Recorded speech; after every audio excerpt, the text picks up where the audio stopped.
하나님의 말씀은 누가복음 2장 8절로 14절입니다. 그 지역의 목자들이 밤에 울타리 쳐진 들판에서 자기들 양떼를 지키더니 주의 천사가 곁에 서고 주의 영광이 그들을 두루 비추매 크게 무서워하는지라. 그 천사가 이르되 무서워하지 말라. 보라, 내가 너에게 온 백성에게 미쳐질 큰 기쁨을 복음으로 전하노라. 오늘 다윗의 동네에 너희를 위하여 구주가 나셨으니 곧 그리스도 주시니라. 너희가 가서 강보에 쌓여 그 위에 누워 있는 아기를 보리니 이것이 너희에게 그 표적이니라 하더니 호련히 수많은 천군이 그 천사와 함께 그 하나님을 찬송하여 이르되 지극히 높은 곳에는 하나님께 영광이요 땅에는 하나님을 기쁘시게 하는 사람들 중에 평화로다 하니라. 오늘 말씀을 가지고 천사들의 성탄 메시지 제대로 까집어 볼까요? 지금으로부터 약 2000년 전, 정확히 연도로 한다면 2028년 전이라고 할 수 있죠. 그때 성탄의 밤에 한 천사가 복음을 베들레헴의 목자들에게 전합니다. 누가복음 2장 11절에 보면 오늘 다윗의 동네에 너희를 위하여 구주가 나셨으니 곧 그리스도 주시니라. 그 뒤에 이어서 많은 천군들, 천사들과 또 복음을 고지한 그 천사와 더불어서 성탄 메시지가 선포됩니다. 지극히 높은 곳에는 하나님께 영광이요 땅에는 하나님을 기쁘시게 하는 사람들 중에 평화로다. 그것을 간단히 어떻게 말하죠? 보통 하늘에는 영광이요 땅에는 평화로다. 이렇게 우리가 알고 있죠. 근데 이렇게 지나가는 말이지만 사실 이 속에는 엄청난 내용이 있습니다. 우리가 그냥 지나가고 마는데 오해하면서 지나가는 거예요. 예를 들어서 예수님이 오셔서 땅에 평화가 있다고 그러는데 지금 땅에 평화가 있습니까? 2000년 전에도 평화가 없었고 지금도 없고 앞으로도 더욱 평화는 없을 것 같습니다. 더구나 예수님이 직접 말씀하셨어요. 내가 온 목적이 뭐다. 천사들이 말한 거는 이 땅에 이제 평화가 있는 건데 예수님이 직접 말씀하시기를 마태복음 10장 24절에 보면 내가 이 땅에 평화를 주러 온 줄로 생각하지 말라. 평화가 아니요 검을 주러 왔노라. 우리말 번역에는 화평이라고 그랬으니까 누가복음에는 평화고 마태복음 10장 24절은 화평이니까 다른 걸로 생각할 수 있지만요. 똑같은 단어입니다. 에이레네라는 단어예요. 그럼 도대체 성탄 메시지에서 그 땅이라는 것은 무엇일까요?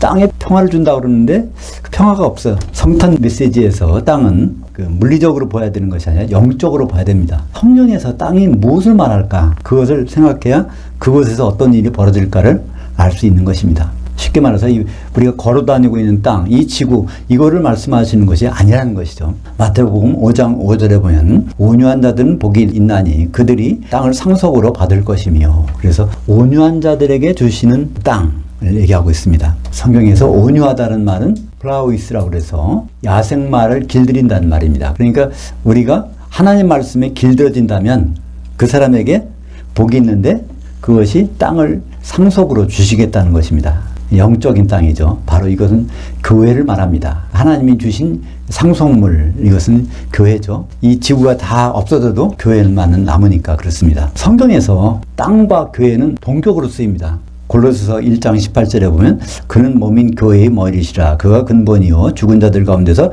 맏아들이시니, 이렇게 되어 있는데요. 예수 그리스도께서 교회의 머리시라는 거예요. 근데 요한계시록 1장 5절에 보면 또 믿음의 증인으로 죽은 자들 가운데서 맏아들 되시고 땅의 왕들의 머리가 되신 예수 그리스도, 교회의 머리신데 땅의 왕들의 머리시니까 땅과 교회는 동격입니다. 그러니까 영적인 땅은 바로 교회를 상징하고 있다는 것을 말씀하고 있죠. 요한계시록을 읽을 때 거기서 가장 핵심적인 것은 땅이 무엇인가를 알아야, 그래야 이해가 됩니다. 요한계시록에서 땅은 대부분 교회를 나타내고 있습니다. 오늘 성탄 메시지에서 천사들이 말하는 것은 지극히 높은 곳에서는 하나님께 영광이요 땅에서는 하나님을 기쁘시게 하는 사람들 중에 평화로다, 이렇게 했는데 예수님 자신은 지금 어떤 목적으로 오셨다고 말씀하셨을까요? 요한복음 6장 38절, 이게 예수님이 이 땅에 오셨던 목적입니다. 내가 하늘에서 내려온 것은 내 뜻을 행하려 함이 아니요 나를 보내신 이의 뜻을 행하려 함이니라. 예수님이 말씀하셨어요. 직접 내가 온 목적은 내가 뭘 하기 위해서 온 것이 아니라 아버지 하나님이 뜻하신 것을 내가 행하러 오셨다는 것입니다. 그렇다면 아버지 하나님의 뜻은 무엇일까요? 그 성경에는요 궁금한 것들이 다 있어요. 우리가 안 봐서 그렇지. 요한복음 6장 40절에 내 아버지의 뜻은 아들을 알아보고 그를 향하여 믿는 자마다 영생을 얻는 이것이니. 그러니까 아버지 하나님의 뜻은 예수님을 알아보고 예수님을 향하여 믿는 자, 예수님이 어떤 모습으로 될까를 최종적으로 예수님이 어떤 모습이 되실까요? 신랑으로 오실 분이에요. 신랑으로 오실 분을 준비하고서 있는 그들에게 영생을 주신다는 것입니다. 영생이란 단어는 무엇이죠? 우리가 보통 영생하면 영원한 삶, 죽지 않는 걸 영생이라고 하고 싶은데요. 성경에서 영생은 아주 독특한 단어를 씁니다. 성경에서 영생은요, 조의 아이오니오스, 다시 말해서 한 시대의 삶을 그 영생이라고 합니다. 지금 우리는 어떤 시대에 살고 있을까요? 한마디로 하나님 아버지께서 통치하는 시대에 살고 있어요. 이 시대가 끝나면 어떤 시대가 올까요? 예수님께서 1000년 동안 통치하는 시대가 옵니다. 그죠? 그래서 성경에서 영생이라고 하는 것은 반드시 예수님 오셔서 1000년 동안의 기간을 예수님과 같이 사는 것을 영생이라고 합니다. 우리가 이 부분을 이렇게 잘 인식하고 있으면 성경 읽을 때 영생이라는 단어가 쉽게 이해가 가요. 우리가 잘 알고 있는 말씀이 요한복음 3장 16절에, 그죠? 하나님이 이처럼 세상을 사랑하사 독생자를 주셨으니 이는 그를 믿는 자마다 멸망치 않고 영생을 얻게 하여 하심이니라. 우리는 그 말을 암송하는데 우리는 영생을 아는 사람은 별로 없어요. 그죠? 예수 믿으면 죽지 않는가 봐. 이렇게만 알고 있습니다. 근데 거기서도 예수를 그냥 믿는 게 아니라 예수를 향하여 믿는 자, 예수님이 십자가 달리신 것만 믿는 게 아니라 예수님이 십자가 달리셨다가 내려오셨다가 승천하셨다가 다시 공중으로 오셔서 심판하시고 혼인만찬에 우리를 들어가게 하시는 그분인 것을 믿는 자에게는 뭘 주세요?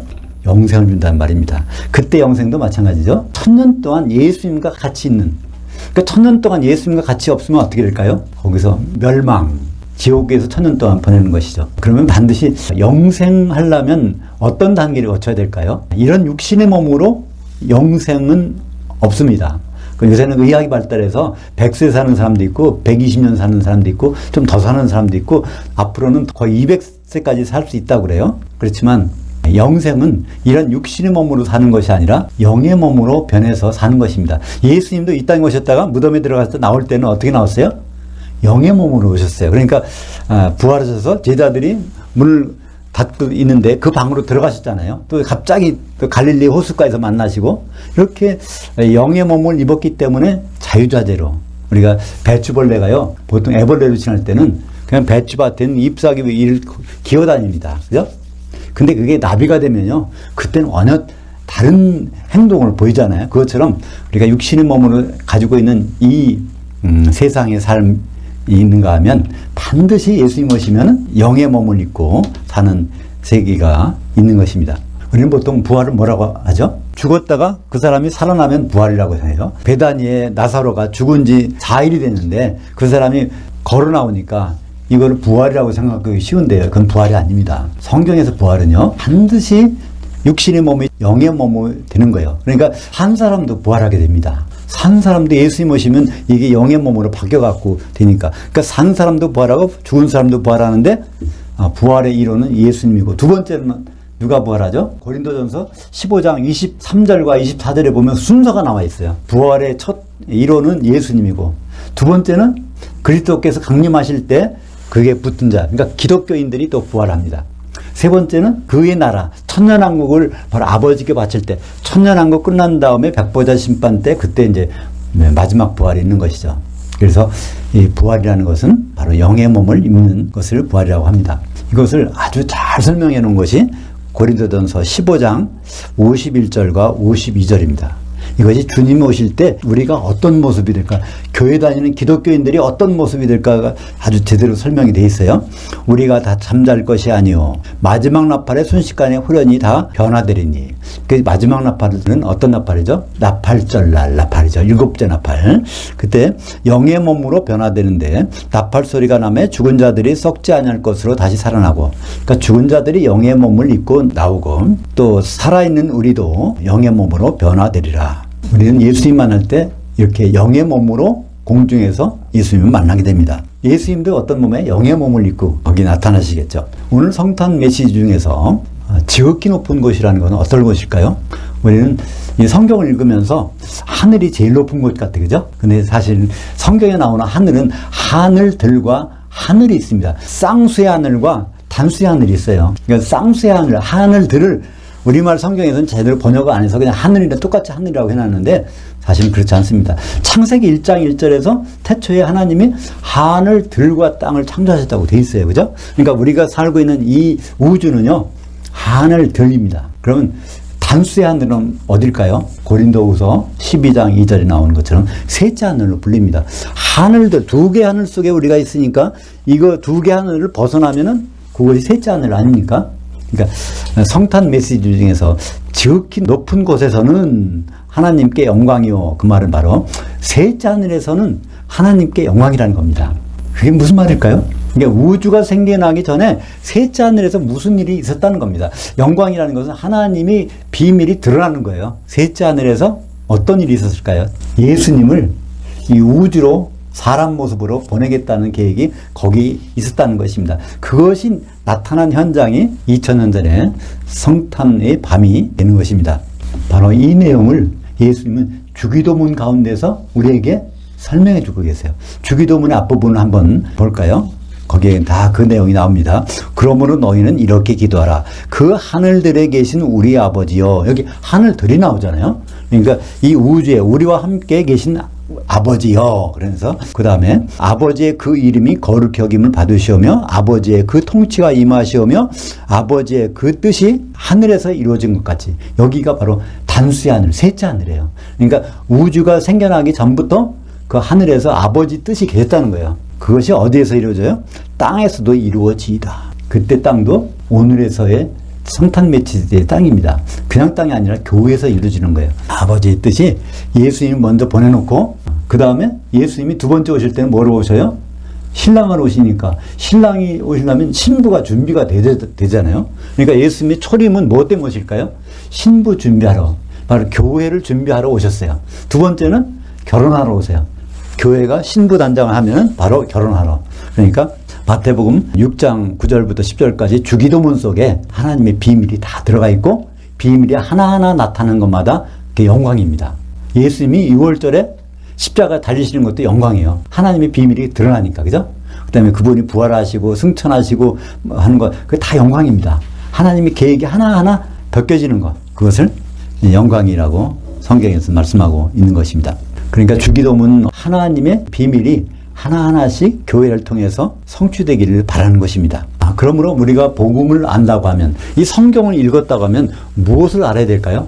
첫째, 가장 중요한 것은 예수 그리스도입니다. 그죠? 성경에서 우리가 예수 그리스도를 알아야 돼요. 그죠? 그러니까 예수 그리스도를 안다면은 반드시 따라 나오는 단어가 어떤 것일까요?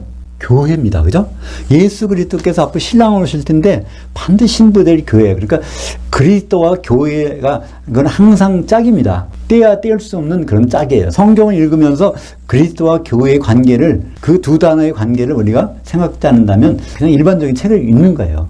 그러니까 오늘도 오늘 본문 중에 오늘 다윗의 동네에 너희를 위하여 구주가 나셨으니 곧 그리스도 주시니라. 그러니까 여기 그리스도께서 이렇게 나타나셨어. 그러면 그걸 생각하게 됩니다. 아, 그리스도께서 나타나셨어? 왜 나타나셨을까? 아, 교회 마련하려고 나타나셨겠구나. 예수께서 재림하실 때 왜 재림하실까? 아, 교회가 신부 준비가 됐다는 얘기구나. 성경이 굉장히 복잡한 것 같지만요, 사실은 단순합니다. 바로 그리스도와 교회의 혼인에 대해서 말씀하는 것입니다. 바로 에베소서 5장 31절 32절이 성경을 압축해서 나타내는 말이죠. 그러므로 남자가 부모를 떠나 그의 아내와 합해서 그 둘이 한 육체가 될지니 이 비밀이 크도다. 나는 그리스도를 향하여와 교회를 향하여에 대해서 말하노라. 여기 남편과 아내가 있는데요. 남편과 아내 얘기는 바로 그리스도와 교회에 대해서 말하고 있는 거예요. 이것은 큰 비밀이라고 되어 있어요. 하나님이 큰 비밀이라고 하면 진짜 큰 비밀입니다. 이것이 바로 성경을 압축해서 우리에게 말씀해주고 있는 것입니다.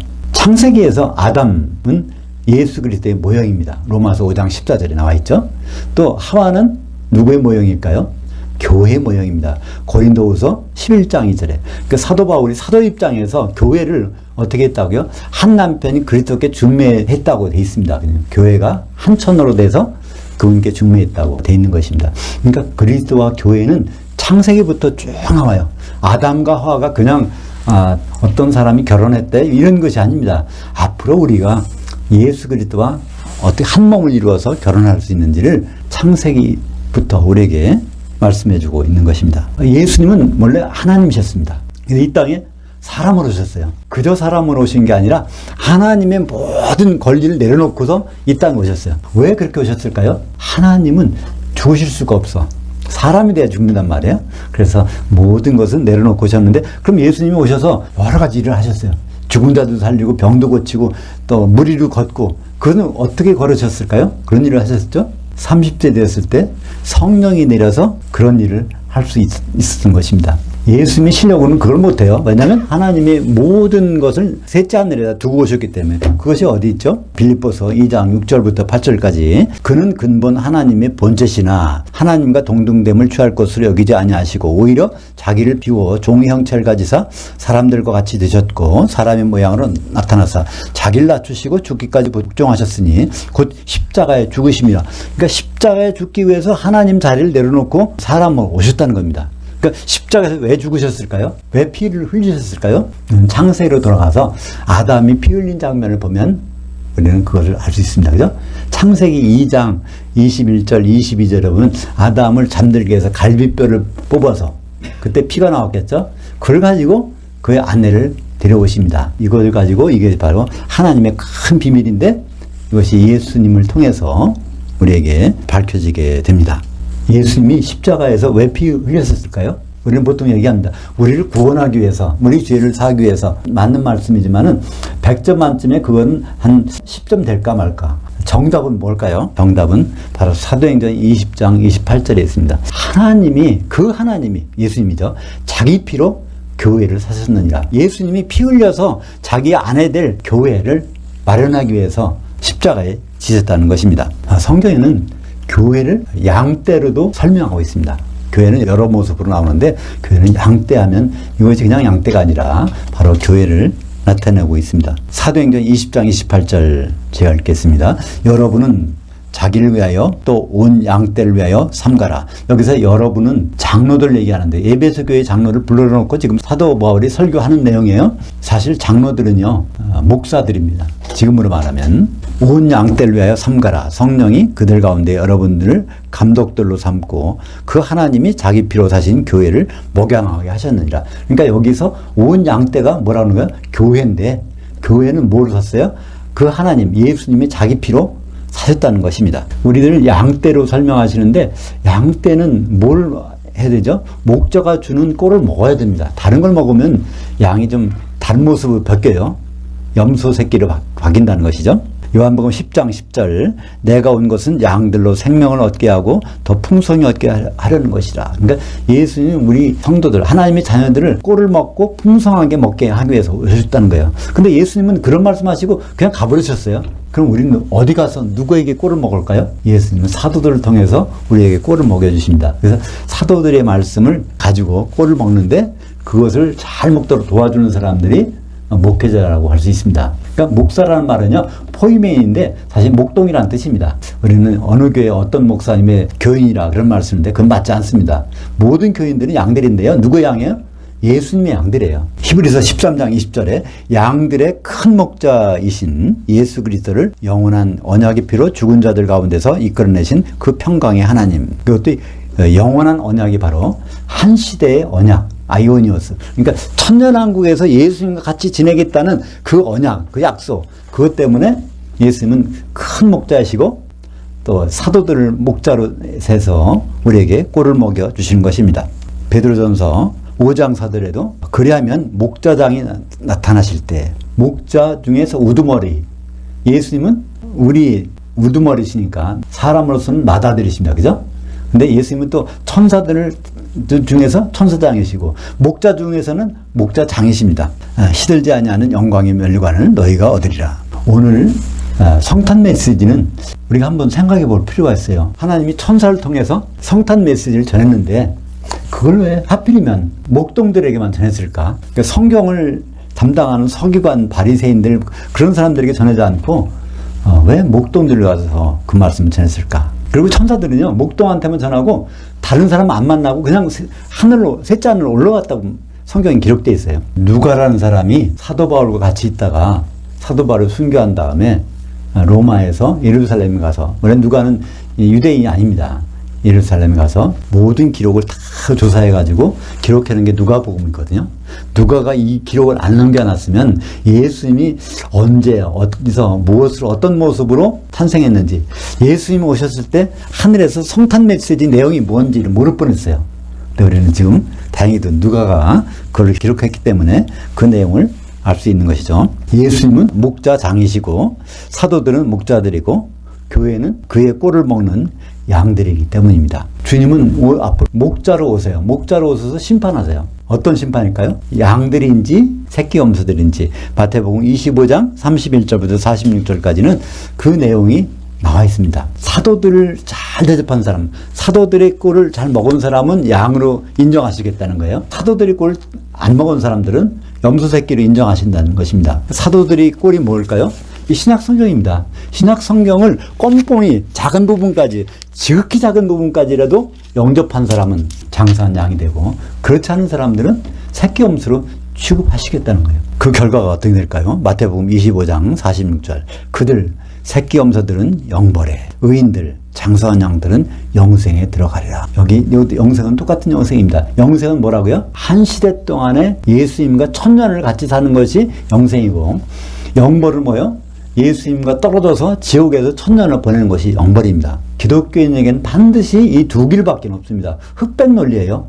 회색지대가 없습니다. 그럼 우리가 앞으로 나는 어느 편일까? 그건 본인만이 아실 것입니다. 영생과 영벌.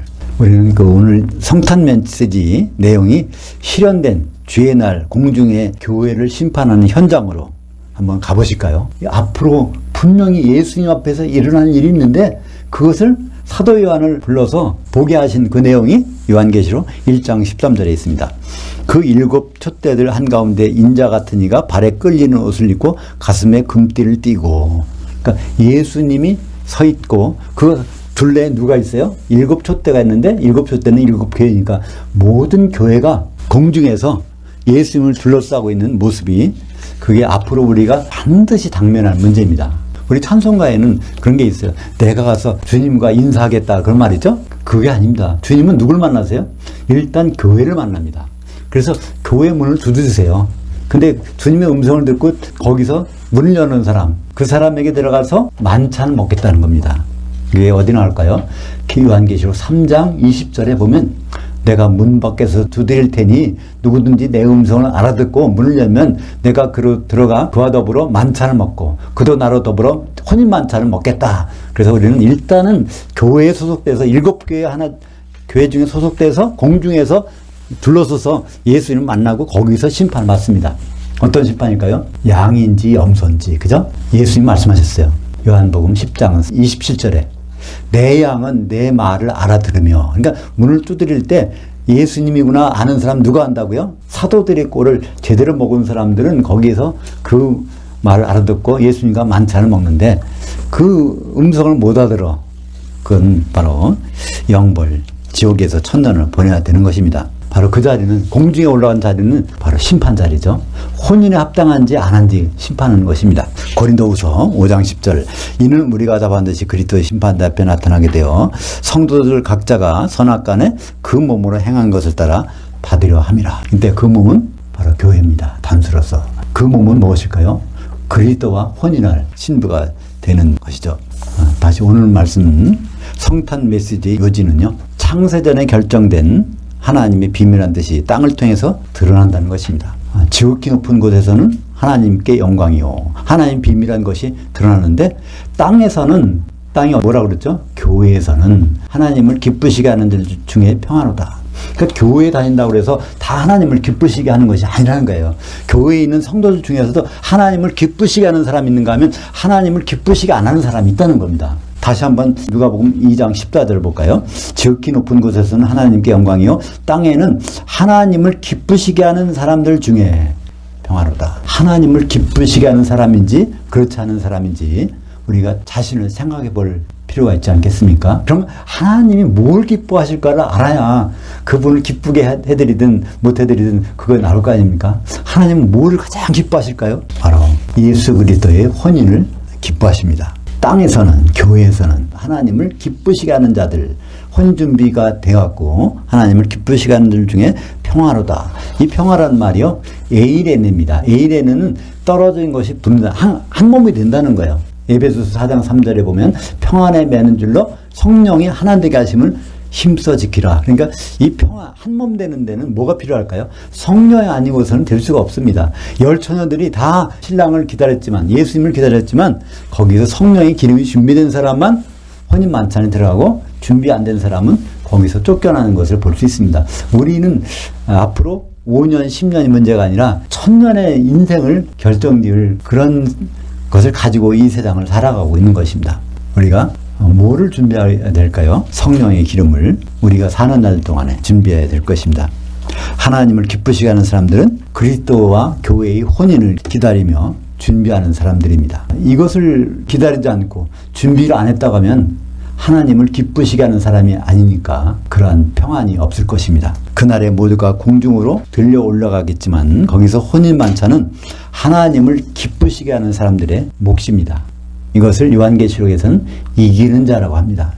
요한계시록에서 이기는 자는 예수님의 일들을 끝까지 주목하는 자인데, 예수님은 여러 일을 하시지만 마지막에 우리에게 남편으로 혼인만찬에서 만나시기를 원하십니다. 기도하겠습니다. 하나님 아버지, 성탄의 밤 2000년 전에 천사들을 통해서 베들레헴 목자들에게 주신 성탄 메시지를 기억합니다. 땅에는 하나님을 기쁘시게 하는 사람들 중에 평화라고 하셨사오니, 영적인 땅이 되는 교회 가운데서 우리가 하나님을 기쁘시게 할 것이 무엇인가를 날마다 생각하고 고민하며 살 수 있도록 인도하여 주시옵소서. 예수님 이름으로 기도합니다.